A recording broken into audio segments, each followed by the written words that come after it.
അടിമാലിയിൽ വ്യാപാരിയെ വെട്ടിലാക്കിയുള്ള കേരള ബാങ്കിന്റെ ജപ്തി നടപടിയിൽ വ്യാപക പ്രതിഷേധം. വ്യാപാരി വ്യവസായി ഏകോപന സമിതിയുടെ നേതൃത്വത്തിൽ കേരള ബാങ്ക് അടിമാലി ശാഖയ്ക്ക് മുമ്പിൽ പ്രതിഷേധം സംഘടിപ്പിച്ചു.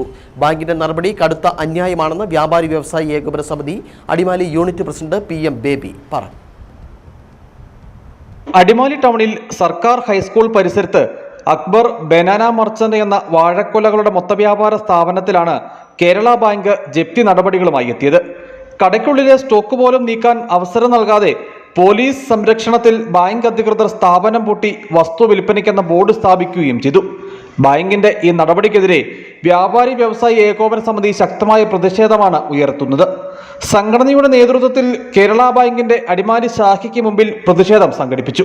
ബാങ്കിന്റെ നടപടി കടുത്ത അന്യായമാണെന്ന് വ്യാപാരി വ്യവസായി ഏകോപന സമിതി Adimali unit president PM baby പറഞ്ഞു.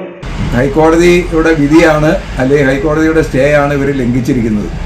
ഹൈക്കോടതി മെയ് 26 വരെ സ്റ്റേ ചെയ്തിരിക്കുന്ന ഒരു ജപ്തി നടപടിയാണ് ഇവരിവിടെ CJM കോടതിയെ തെറ്റിദ്ധരിപ്പിച്ചുകൊണ്ട് എന്തോ കമ്മീഷൻ വെച്ചു എന്ന് പറഞ്ഞുകൊണ്ട് നടപ്പാക്കിയിരിക്കുന്നത്.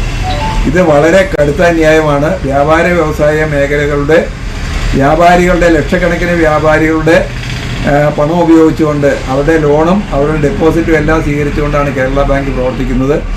നിക്ഷേപ സൗഹൃദ സംസ്ഥാനമാണെന്നൊക്കെ പറഞ്ഞ് കേരള ബാങ്ക് ഇതുപോലെ ആളുകളുടെ പണം ഉപയോഗിച്ച് നടത്തിക്കൊണ്ടിരുന്നിട്ട് വ്യാപാരികളെ ഇതുപോലെ പീഡിപ്പിക്കുന്ന നടപടി തുടർന്നാൽ ഏകോപന സമിതിയുടെ മുഴുവൻ അംഗങ്ങളും ഈ ബാങ്കിനെതിരെ നിലപാട് സ്വീകരിക്കും. പ്രതിഷേധ സമരത്തിൽ സംഘടന Adimali unit president PM baby അധ്യക്ഷത വഹിച്ചു.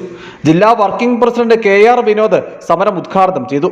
ജില്ലാ കമ്മിറ്റി അംഗം Dias Jose, general secretary Sandy Mathew, S Kishore എന്നിവർ സംസാരിച്ചു. ബാങ്കിന്റേത് കിരാത നടപടിയാണെന്ന് യോഗത്തിൽ സംസാരിച്ചവർ ആരോപിച്ചു. ജപ്തിയുമായി ബന്ധപ്പെട്ട് മുന്നറിയിപ്പൊന്നും ലഭിച്ചിരുന്നില്ലെന്നും കടയ്ക്കുള്ളിലെ സ്റ്റോക്ക് പോലും നീക്കാൻ അവസരം നൽകാതെയാണ് ബാങ്ക് അധികൃതർ സ്ഥാപനം പൂട്ടിയെന്നുമുള്ള ആക്ഷേപം സ്ഥാപന ഉടമയെ മുമ്പോട്ട് വയ്ക്കുന്നു. News bureau, Adimali.